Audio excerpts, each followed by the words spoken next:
They were in the concentration camp in Germany at that time, World War II. They come and call numbers. Those numbers are going to the gas chamber. There is a young man, his number is called. The guy's terrified. A rabbi came up to him and said, "Son, don't fear this like this." A few days later, the war ended and this man lived.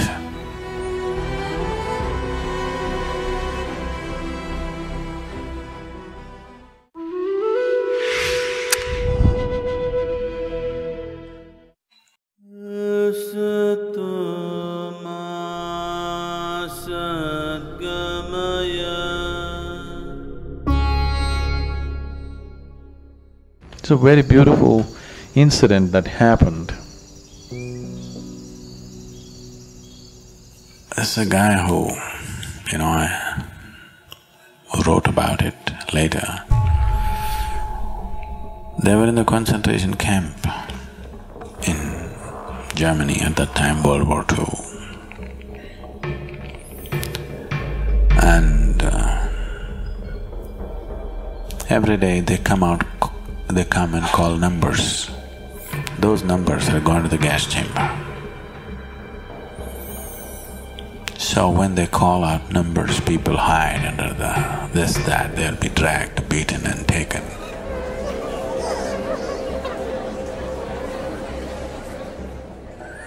It's a horrible thing.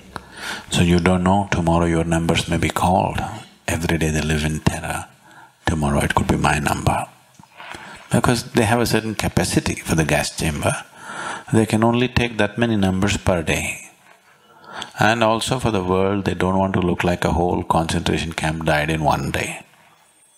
They died slowly out of sickness and illness and this and that. So every day 15, 20 numbers will be called and they have to go.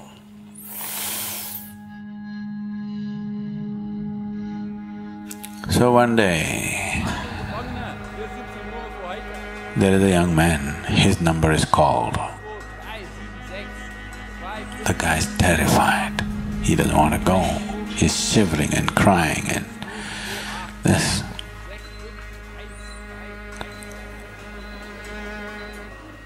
A rabbi came up to him and said, "Son, don't fear this like this." And he took off his shirt, gave it to him, "You wear my shirt with my number, I'll wear yours." In that fear and that overwhelmed with the possibility of death, he took out his shirt and gave it to him.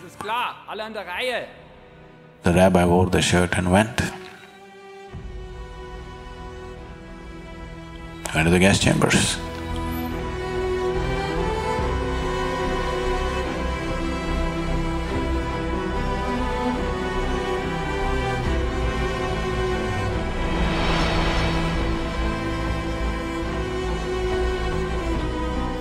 A few days later, the war ended and this man lived.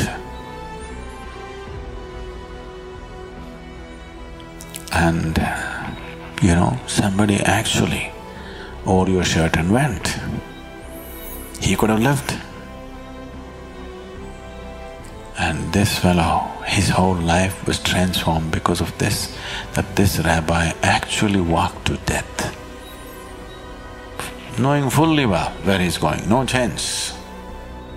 When a man is like this, for him attaining is no problem.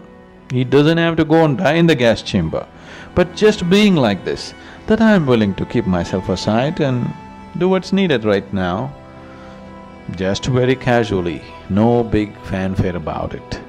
Now for this man, knowing the ultimate is not far away, it is very simple.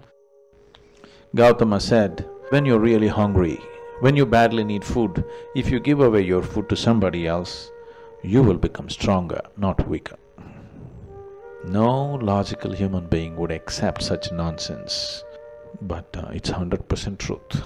If you know how to give away that which matters most to you at a certain moment, it leaves you enormously capable, enormously strong, not weak.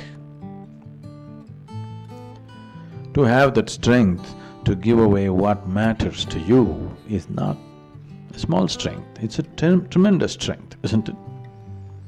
To give away things which don't matter to you, that means nothing. To give away that which matters most to you is everything, isn't it? Right now, what matters most to you is yourself, of course, isn't it? You say, no, no, no, my child, my husband, my wife, it's not true. What matters most to you is yourself, isn't it? If you can give yourself up, if you can just throw yourself into something, not because it is going to buy you a ticket to heaven, not because you will realize mukti out of it, not because of anything, simply to give away. You know, Ramana said, Atmagnanam ati sulabham. Knowing the ultimate, self-knowledge is the easiest thing. It is, if you know how to keep yourself aside.